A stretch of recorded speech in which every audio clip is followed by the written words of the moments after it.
ನಮಸ್ತೆ ನನ್ನ ಪ್ರಿಯ ವೀಕ್ಷಕರೇ, ನಮ್ಮ ಲಕ್ಷ ಚಾನಲ್ಗೆ ಸ್ವಾಗತ. ವೀಕ್ಷಕರು, ಇವತ್ತು ನಾವು ನೋಡ್ತಿರೋ ಅಂಥದ್ದು ಭಾಳ ಜನ ಭಾಳ ದಿವಸದಿಂದ ಕೇಳ್ತಾ ಇದ್ರಿ. ರೇಣುಕಾ ದೇವಿ ಎಲ್ಲಮ್ಮ, ಈ ದೇವಿಯ ಕೆಲವರಿಗೆ ಭಾಳ ಜನ ಈ ದೇವಿನ ಪೂಜೆ ಮಾಡ್ತಾರೆ, ಅವ್ರಿಗೆ ಆವೇಶ ಆಗ್ತಾ ಇಲ್ಲ, ಮತ್ತು ಸಾಕಷ್ಟು ಜನ ಬರ್ತಾ ಇಲ್ಲ. ಮೊದಲಿಂದ ಚೆನ್ನಾಗಿ ನಡೀತಿತ್ತು, ಈಗ ಇದು ನಡೀತಾ ಇಲ್ಲ, ಯಾವುದೇ ರೀತಿ ನಮಗೆ ಮಾತಾಡಲಿಕ್ಕಾಗ್ತಾ ಇಲ್ಲ ಅನ್ನೋದು ಭಾಳ ಜನದು. ಇನ್ನೂ ಸಾಕಷ್ಟು ಮೊದಲೆಲ್ಲ ಚೆನ್ನಾಗಿ ಬರ್ತಾ ಈಗ ಅಮ್ಮ ಕಮ್ಮಿ ಹಾಕಿದ್ದಾಳೆ, ಈಗ ಆವೇಶ ಆಗ್ತಾ ಇಲ್ಲ ಅನ್ನೋದು ಭಾಳ ಜನದಿದು. ವೀಕ್ಷಕರು, ಇದಕ್ಕೆಲ್ಲ ಒಂದು ಕಾರಣ ಏನಪ್ಪ ಅಂದರೆ, ಯಾವುದೇ ಒಂದು ದೇವಿ ಒಬ್ಬರ ಮನುಷ್ಯನ ಮೈ ಮೇಲೆ ಬರೋದು ಕಷ್ಟ, ಎಲ್ಲರಿಗೂ ಬರಲಿಕ್ಕಾಗಲ್ಲ. ಅವ್ರಿಗೆ ಓದು ಜನ್ಮದ್ದು ಎಲ್ಲೋ ಒಂದು ಲಿಂಕ್ ಇರುತ್ತೆ. ಹಾಗಾಗಿ ಆ ದೇವಿ ಒಂದು ಆರಾಧಕರಾಗಿ ಅದಕ್ಕೆ ಬೇಗ ಸೆಳೆತ ಉಂಟಾಗುತ್ತೆ ಅವ್ರಿಗೆ. ಅಂದರೆ ಅದು ಯಾವುದೇ ವಯಸ್ಸಿರ್ಬೋದು, ಯಾವುದೇ ಒಂದು ಇದಿರ್ಬೋದು, ಅದಕ್ಕೆ ಒಂದು ಭಕ್ತಿ ಅಥವಾ ದೇವತಾ ಆರಾಧನೆಗಳಿಗೆ ಯಾವುದೇ ರೀತಿ ವಯಸ್ಸಿನ ಮಿತಿ ಇಲ್ಲವೇ ಇಲ್ಲ. ಅವ್ರಿಗೆ ಯಾವುದೋ ಜನ್ಮದ ಒಂದು ಲಿಂಕ್ ಇದ್ದಾಗ ಏನಾಗುತ್ತೆ, ಈಗ ಈ ರೀತಿ ಒಂದು ನಾನು ಪೂಜೆ ಮಾಡಬೇಕು ಅಥವಾ ಆ ದೇವಿನ ಹೇಳ್ಬೇಕು, ಈ ದೇವಿನ ಏನೋ ಒಂದು ಅವರಿಗೆ ದೇವತಾ ಒಂದು ಶಿವಶಕ್ತಿರಿಗೊಂದು ಅಟ್ರಾಕ್ಷನ್ ಆಗಿಬಿಡ್ತಾರೆ. ಅವಾಗೇನಾಗುತ್ತೆ ಇವ್ರಿಗೆ, ಅವಾಗ ಅವರು ಮಂತ್ರಗಳ ತಂತ್ರ ಇರೋದಿಲ್ಲ. ದೇವಿ ಅವ್ರ ಮೇಲೆ ಒಂದು, ಏಕೆ ಅವರು ಒಂದು ಹಳೆಯ ಜನ್ಮದ ಒಂದು ಲಿಂಕ್ ಇದ್ದಾಗ ಏನಾಗುತ್ತೆ, ಇಲ್ಲಿ ಯಾವುದೋ ಒಂದು ರೀತಿ ಆವೇಶ ಆಗುತ್ತೆ. ಆವೇಶ ಆಗಿ ಏನಾಗ್ತದೆ, ಇವ್ರಿಗೆ ಏನಾಗ್ತಾರೆ ಆಮೇಲೆ, ನನಗೆ ದೇವಿ ಬರ್ತಾ ಇದ್ದಾಳೆ, ದೇವತೆ ಬರ್ತಾಳೆ, ಅಂದರೆ ಎಲ್ಲಮ್ಮ ದೇವಿ ಬರ್ತಾಳೆ, ರೇಣುಕಾ ದೇವಿ ಬರ್ತಾ ಇದ್ದಾಳೆ ಅನ್ನೋದು ಇವ್ರಿಗೆ ಬರುತ್ತೆ. ಅದಾಗಿ ಚೆನ್ನಾಗಿ ನಡೀತಾನೆ ಇರುತ್ತೆ, ಚೆನ್ನಾಗಿ ಅಭಿವೃದ್ಧಿ ಆಗ್ತಾರೆ, ಚೆನ್ನಾಗಾಗುತ್ತೆ. ಆಮೇಲೆ ಏನಾಗ್ತಾ ಬರ್ತಾ ಇರುತ್ತೆ, ಸ್ವಲ್ಪ ಅಹಂಕಾರನೂ ನೆತ್ತಿಗೆ ಇರುತ್ತೆ, ಸ್ವಲ್ಪ ಹಣಕಾಸು ಬರ್ತಾ ಇರುತ್ತಲ್ವ, ಅದ್ರ ಬಗ್ಗೆ ಇವ್ರಿಗೇನಾಗುತ್ತೆ, ಮತ್ತು ಜನನೂ ಇವ್ರನ್ನ ಒಂದು ದೇವರು ಅನ್ನೋ ಥರ ನೋಡೋಕ್ಕೆ ಶುರು ಮಾಡ್ತಾರೆ. ಇವ್ರಿಗೇನಾಗುತ್ತೆ, ಆ ಒಂದು ಅಧಿಕಾರದ ಹಮಲು ಅಂತ ಹೇಳ್ತೀವಿ, ಅಂದರೆ ನನ್ನನ್ನು ಇಷ್ಟು ಇದಾಗ ಆರಾಧನೆ ಮಾಡ್ತಾರೆ, ನಾನೇ ದೇವರು, ನನ್ನಿಂದನೇ ನನಗೆ ಇಷ್ಟು ಜನ ಬಂದು ನನಗೊಂದು ಮರ್ಯಾದೆ ಕೊಡ್ತಾ ಇದ್ದಾರೆ ಅನ್ನೋದು ಅಹಂಕಾರ ಅನ್ನೋದು ನೆತ್ತಿಗೆ ಏರಿಬಿಡುತ್ತೆ. ಹಾಗೇನು ಮಾಡ್ತಾಳೆ ಆ ದೇವತೆ, ಇವರಿಂದ ದೂರ ಜರುಗಿಬಿಡ್ತಾರೆ. ನಾನು ಎಲ್ಲರಿಗೂ ಹೇಳ್ತಾ ಇಲ್ಲ, ಎಲ್ಲರಿಗೂ ಅಹಂಕಾರ ಇದೆ ಅಂದರೆ ಕೆಲವೊಂದರಲ್ಲಿ ನಾನು ಕೂಡ ನೋಡಿದ್ದೀನಿ ಅಂಥವ್ರು ಕೂಡ ಇರ್ತಾರೆ. ಫಸ್ಟ್ ಸ್ಟಾರ್ಟಿಂಗಲ್ಲಿ ಏನು ಇರೋದಿಲ್ಲ, ಆಮೇಲೆ ಸ್ವಲ್ಪ ಹಣಕಾಸು ಸೇರಿ ಜನಗಳು ಸೇರಿದಾಗ ಏನು ಮಾಡ್ತಾರೆ, ಅಹಂಕಾರ ಅನ್ನೋದು ಜಾಸ್ತಿ ಆಗುತ್ತೆ. ಅವಾಗೇನು ಮಾಡ್ತಾಳೆ, ಈ ಅಹಂಕಾರ, ಈ ಒಂದು ಹಣಕಾಸು, ಲೋಭಿ ಬುದ್ಧಿ ಇವೆಲ್ಲ ಸೇರಿದಾಗ ಏನಾಗುತ್ತೆ, ಅವಳು ಅಲ್ಲಿಂದ ಜಾಗ ಖಾಲಿ ಮಾಡೋಕ್ಕೆ ಶುರು ಆಗ್ತಾಳೆ. ಹಾಗೇನಾಗುತ್ತೆ, ಇವ್ರಿಗೆ ಆವೇಶನೂ ಕಮ್ಮಿ ಆಗ್ತಾ ಬರುತ್ತೆ. ಹಾಗೂ ಇರ್ಬೋದು, ಅಥವಾ ಇಲ್ಲ ನಾವು ಚೆನ್ನಾಗೇ ಇದ್ವಿ, ನಮ್ಗೆ ಆ ಥರ ಅಹಂಕಾರನೇ ಇರಲಿಲ್ಲ, ಆವೇಶ ಬರ್ತಾನೆ ಇಲ್ಲ, ಸಿದ್ಧಿ ಆಗ್ತಿಲ್ಲ ಅಂದರೆ ಕೆಲವೊಂದು ಜನದ್ದು ತೊಂದರೆ ಕೂಡ ಇರ್ಬೋದು, ಕಟ್ ಕೂಡ ಮಾಡಿರ್ಬೋದು. ನಾವು ಒಂದೇ ರೀತಿಲಿ ರೀಸನ್ ನೀಡಲಿಕ್ಕಾಗಲ್ಲ, ಹಾಗಿರ್ಬೋದು, ಹೀಗೂ ಕೂಡ ಹಾಗಿರ್ಬೋದು. ಕೆಲವ್ರು ಅಹಂಕಾರ ಈ ಥರ ಮಾಡ್ಕೊಳ್ತಾರೆ, ಕೆಲವ್ರಿಗೆ ಜನ ಅಲ್ಲಿ ಸಂದಣಿ ಅಥವಾ ಒಂದು ಅಭಿವೃದ್ಧಿ ನೋಡಿ ಕೂಡ ಒಂದು ಕಟ್ ಕೂಡ ಮಾಡಿರ್ಬೋದು. ಅಂದರೆ ಇಲ್ಲಿ ಯಾವುದೇ ರೀತಿ ದೇವ್ರಿಗೆ ಕಟ್ ಮಾಡಲ್ಲ, ನರಮನುಷ್ಯನ ಅನ್ನೋ ಒಂದವನಿಗೆ ಕಟ್ ಮಾಡ್ತಾರೆ. ಆ ರೀತಿ ಕಟ್ ಮಾಡಿದಾಗ ಏನಾಗುತ್ತೆ, ಇವ್ರಿಗೆ ಆವೇಶ ನಿಂತೋಗುತ್ತೆ. ಇದನ್ನು ಸರಿಯಾದ ರೀತಿಲಿ ಉಪಯೋಗಿಸ್ಕೊಂಡ್ರೆ ಒಳ್ಳೆ ಒಂದು ಸಿದ್ಧಿ ಆಗುತ್ತೆ. ಯಾಕೆ ಅಂತಂದರೆ, ಒಂದು ದೇವತೆಗಳನ್ನ ನಾವು ಒಂದು ಸಿದ್ಧಿ ಮಾಡ್ಕೋಬೇಕು, ಇಷ್ಟು ದಿನ ಒಂದು ವೃತ ಇರಬೇಕು, ಒಂದು ಮಂತ್ರ ಹೇಳ್ಕೋಬೇಕು ಅಂದಾಗ ಒಂದು ಗುರು ಅಂತ ಇರ್ತಾನೆ. ಒಂದು ಗುರುವಿನ ಬಳಿ ನೀವು ಹೋಗಿ ಆ ಒಂದು ಮಂತ್ರ ದೀಕ್ಷೆ ತೊಗೊಂಡಾಗ ಏನಾಗುತ್ತೆ, ಸಿದ್ಧಿ ಆಗುತ್ತೆ. ಅಂದರೆ ಏನಕ್ಕೆ ಅಂತೀನಿ ಅಂದಾಗ, ಈಗ 48 ದಿವಸ ನಿಮಗೆ ಹೇಳಿರ್ತಾರೆ, ಆ 48 ದಿವಸದಲ್ಲಿ ನಿಮಗೆ ಒಂದು ಕುರು ತೋರಿಸ್ತಾ ಇರ್ತಾಳೆ ಆ ದೇವಿ, ಒಂದು ಕುರು ತೋರಿಸ್ತಾರೆ. ಆ ಕುರು ನಿಮಗೇನು ಅಂತ ಗೊತ್ತಿರಲ್ಲ, ಅದನ್ನು ನೀವು ಮತ್ತೆ ಗುರು ಹತ್ರನೇ ಕೇಳಿ ತಿಳ್ಕೊಬೇಕು. ಬಿಡೋ, ನಂಗೆ ಗುರು ದೀಕ್ಷೆ ಇಲ್ಲ, ನಾನು ಏನು ಇದರಲ್ಲೆಲ್ಲ ನೋಡಿಬಿಟ್ಟಿದ್ದೀನಿ, ವಿಡಿಯೋದಲ್ಲೇ ನೋಡ್ತಿದ್ದೀನಿ, ಮೊಬೈಲ್ ಅದೆಲ್ಲ ಮಾಡ್ಕೊಂಡು ನೀವೇನು ಮಾಡ್ತೀರಾ, ಅದು ತತ್ಕಾಲಕ್ಕೆ. ಗುರು ಇಲ್ದಿರೋ ದೀಕ್ಷೆ ಆಗಲಿ, ಕೆಲವೊಂದು ಚಿಕ್ಕ ಪುಟ್ಟ ಆಗುತ್ತೆ, ನಾನು ಇಲ್ಲ ಅಂತ ಹೇಳಲ್ಲ, ಕೆಲವು ಚಿಕ್ಕ ಪುಟ್ಟಕ್ಕೆಲ್ಲ ಯಾವುದೇ ರೀತಿ ಒಂದು ಗುರು ದೀಕ್ಷೆ ಈ ಕೆಲವೊಂದು ಮಂತ್ರಗಳು ಈಗ ಸಿದ್ಧಿ ಮಾಡ್ಕೊಳ್ತಾ ಇರ್ತೀರ, ಆದಾಗ ಏನಾಗುತ್ತೆ, ಅವಳು ಯಾವುದೋ ಒಂದು ರೀತಿ ನಿಮಗೆ ಮುನ್ಸೂಚನೆ ಕೊಡ್ತಾ ಇರ್ತಾಳೆ. ಆ ಮುನ್ಸೂಚನೆ ಏನು ಅಂತ ನಿಮಗೆ ಅರ್ಥ ಆಗಲ್ಲ. ನನಗೂ ಸಾಕಷ್ಟು ಜನ ಫೋನ್ ಮಾಡಿ ಕೇಳ್ತೀರ, ಈ ರೀತಿ ಕನಸ್ಬಿತ್ತು, ಆ ರೀತಿ ಕನಸ್ಬಿತ್ತು, ಈ ರೀತಿ ಆಗಿತ್ತು, ಆ ರೀತಿ ಆಗಿತ್ತು ಅಂತ. ಹೇಗೆ ಅಂತಂದರೆ, ಆ ರೀತಿ ನೀವು ಕೇಳಿದಾಗ ನಾವು ಒಂದು ಅಲ್ಲಿ ಏನು ಇದು ಅದನ್ನು ಹೇಳ್ತೀವಿ, ಆದರೆ ನಿಜವಾದ ನಡೆದಿರೋ ಅಂಥದ್ದು ಬೇರೆದಿರುತ್ತೆ ಅಲ್ಲಿ.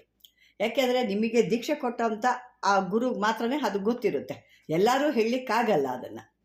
ಸಾಕಷ್ಟು ಜನ ಫೋನ್ ಮಾಡಿ ಕೇಳ್ತಾ ಇರ್ತೀರ, ಇದನ್ನು ಒಂದು ಸ್ವಲ್ಪ ಮನ್ಸಿಗೆ ಹಾಕ್ಕೊಳ್ಳಿ. ಯಾಕೆ ಅಂತಂದ್ರೆ ಎಲ್ಲರೂ ಅದನ್ನು ಸಿದ್ಧಿ ಮಾಡ್ತೀವಿ, ಆಗಲ್ಲ.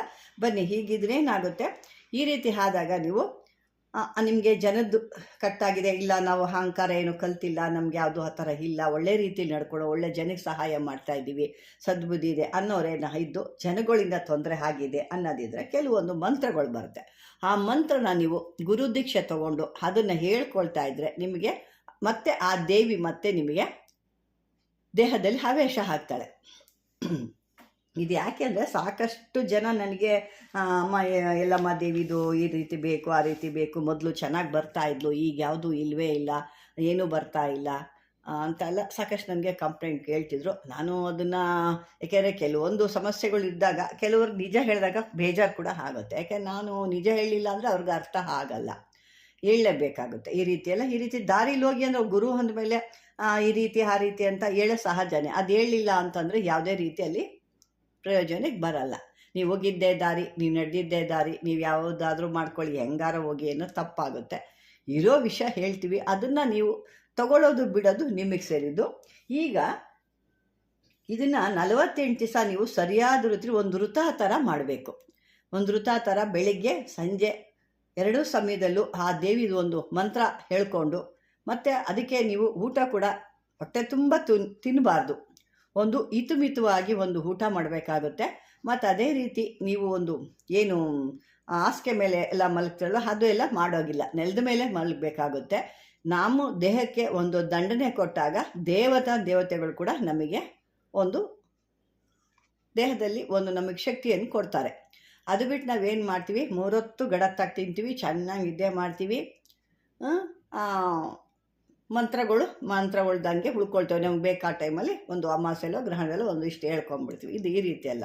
48 ದಿವಸ ಒಂದು ವೃತ ಥರ ಇದ್ದು ಬ್ರಹ್ಮಚಾರಿಯಾಗಿದ್ದು, ಹೆಣ್ಣಾಗಲಿ ಗಂಡಾಗಲಿ ಬ್ರಹ್ಮಚಾರಿಯಾಗಿ ಮಧು ಮಾಂಸನೆಲ್ಲ ಬಿಟ್ಟು ಒಂದು ಒಳ್ಳೆ ರೀತಿಯಲ್ಲಿ ಯಾರನ್ನೇ ನೋಡಿದಾಗಲೂ ಅವ್ರನ್ನ ಒಂದು ತಾಯಿ ರೂಪದಲ್ಲೋ ಅಣ್ಣನ ರೂಪದಲ್ಲೋ ಅವ್ರನ್ನ ಮನಸ್ಸಿನ ಭಾವನೆಯಲ್ಲಿ ತೊಗೊಂಡು ಆ ದೇವಿನ ನೀವು ಸದಾ ರೀತಿಯಲ್ಲಿ ಸಿದ್ಧಿ ಮಾಡಿಕೊಂಡ್ರೆ ಆ ಮಹಾತಾಯಿ ನಿಮಗೆ ಚೆನ್ನಾಗಿ ಆವೇಶ ಹಾಕ್ತಾಳೆ.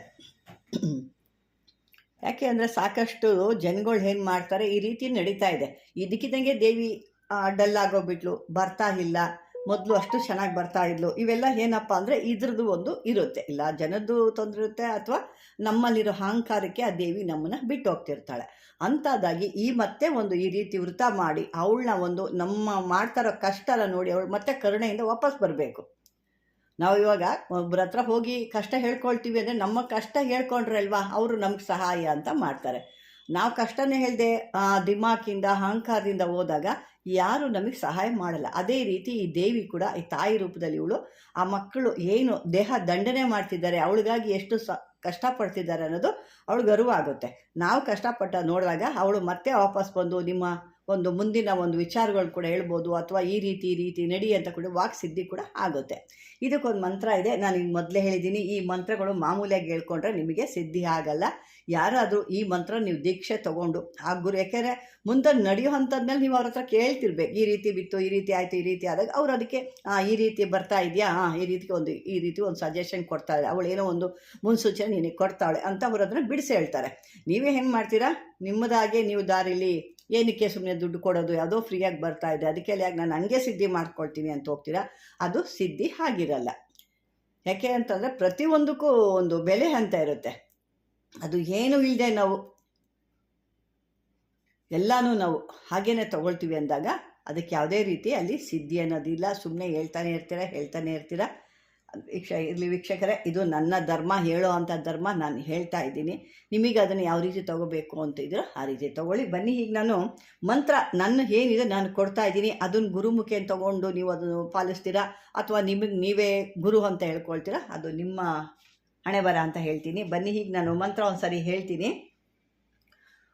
ಓಂ ಹ್ರೀಂ ಶ್ರೀಂ ಹ್ರೀಂ ಕ್ಲೀಂ ಹೈಂ ಮಹಾದೇವಿ ರೇಣುಕಾ ಪರಮೇಶ್ವರಿ ಮಮ ಶರೀರಮೇ ಅವೇಶಾಯ ಹ್ರಂ ಪಟ್ ಸ್ವಾಹ ಅಂತ ಬರುತ್ತೆ. ನಾನು ಇನ್ನೊಂದು ಬಾರಿ ಹೇಳ್ತೀನಿ, ಅಕಸ್ಮಾತ್ ಅಲ್ಲಿ ಏನೋ ಫ್ಲೋನಲ್ಲಿ ಯಾವ್ದಾದ್ರು ಆಗಿದ್ರೆ ಮತ್ತೆ ಅದನ್ನು ಸರಿ ಮಾಡ್ಕೊಳ್ಳಿ. ಓಂ ಹ್ರೀಂ ಶ್ರೀಂ ಹ್ರೀಂ ಕ್ರೀಂ ಹೈಂ ಮಹಾದೇವಿ ರೇಣುಕಾ ಪರಮೇಶ್ವರಿ ಮಮ ಶರೀರಮೇ ಅವೇಶಾಯ ಹ್ರಂ ಪಟ್ ಸ್ವಹ ಹ ಏನು ಬರುತ್ತಲ್ವ ಹ ಬರುತ್ತಲ್ಲ ಅದಕ್ಕೆ ರಾವತ್ ಕೊಡಬೇಕು 0. ಹ್ರಂ ಫಟ್ ಸ್ವಾಹ ಅಂತ ಹೇಳ್ಕೊಬೇಕಾಗುತ್ತೆ. ಇದನ್ನು ನಿಮ್ಮ ಎಷ್ಟು ಶಕ್ತಿ ಇರುತ್ತೋ ಅಷ್ಟು ತನಕ ಹೇಳ್ಬೋದು. ಇಷ್ಟೇ ಹೇಳ್ಬೇಕಾ ಅಷ್ಟೇ ಹೇಳ್ಬೇಕಾ ಅನ್ನೋದೆಲ್ಲ ತಪ್ಪು. ಏನು ಅಂತಂದರೆ ಜಿಪುನ್ತನ ತೋರ್ಸೋಕೆ ಹೋಗಬೇಡಿ.